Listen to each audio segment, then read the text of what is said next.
السلام علیکم ورحمۃ اللہ وبرکاتہ۔ میرا نام ہے عابد علی اور میں اپنے چینل علامہ عابد علی اشرفی سے آپ سے مخاطب ہوں۔ امید کرتا ہوں کہ آپ خیریت سے ہوں گے اور دعا کرتا ہوں کہ اللہ پاک آپ کو سلامت رکھے۔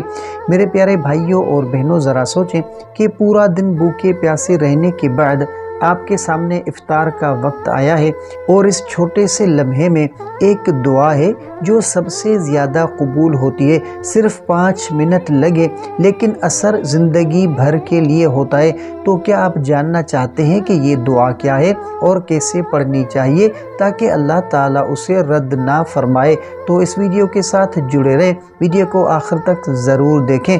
تو یاد رکھیں کہ روزہ صرف بھوکا رہنے کا نام نہیں، یہ دل، روح اور عمل کا بھی روزہ ہے۔ تو افطار سے پہلے یہ 5 منٹ سب سے زیادہ برکت والے اور دعاؤں کے قبول ہونے والے لمحات ہوتے ہیں۔ تو سب سے پہلے دل کو صاف کریں، کسی سے ناراضگی، حسد یا نفرت دل میں نہ رکھیں۔ افطار سے پہلے یہ 5 منٹ اپنے دل کی صفائی کے لیے نکالیں۔ نبی کریم صلی اللہ علیہ وآلہ وسلم فرماتے ہیں کہ جب روزہ دار افطار کرے تو اللہ تعالیٰ اس کے تمام گناہ معاف فرما دیتا ہے۔ تو دیکھیں کہ افطار سے پہلے یہ دعا پڑھیں، کون سی؟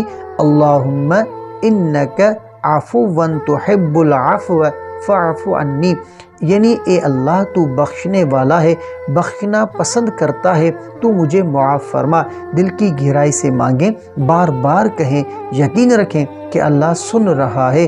افطار سے پہلے 5 منٹ اللہ کا شکر ادا کریں، اپنے دن کی نعمتوں کے لیے دل سے شکریہ جو وہ کہیں۔ یہ چھوٹا سا عمل آپ کے روزے کو قبولیت اور برکت دے گا۔ اور صرف دعا مانگنا کافی نہیں، گناہوں سے توبہ کریں، صدقہ دیں، دل کو صاف رکھیں۔ دعا اور عمل دونوں ساتھ ہوں تو اللہ تعالیٰ سب سے زیادہ قبول فرماتا ہے۔ تو میرے پیارے بھائیوں اور بہنوں، سوچیں کہ پورا دن بھوکا پیاسا صبر کیا، اور اگر ہم افطار سے پہلے صرف جو ہے وہ مصروفیت یا موبائل میں وقت ضائع کریں، یہ قیمتی 5 منٹ ہم نے ضائع کر دیے، کیا یہ نقصان نہیں ہے؟ تو یہ لمحہ صرف ہمارے لیے نہیں، یہ دل اور روح کی قبولیت کا سب سے قیمتی لمحہ ہے۔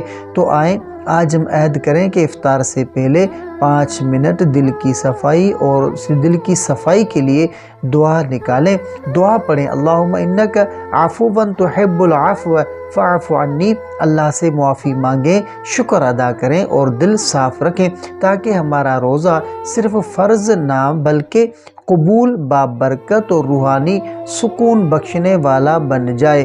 تو امید ہے کہ آپ کو اس ویڈیو سے کافی کچھ سیکھنے کو ملا ہوگا۔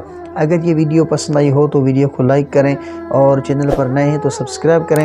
اس ویڈیو کو اپنے پیاروں، اپنے دوستوں کے ساتھ ضرور شیئر کریں۔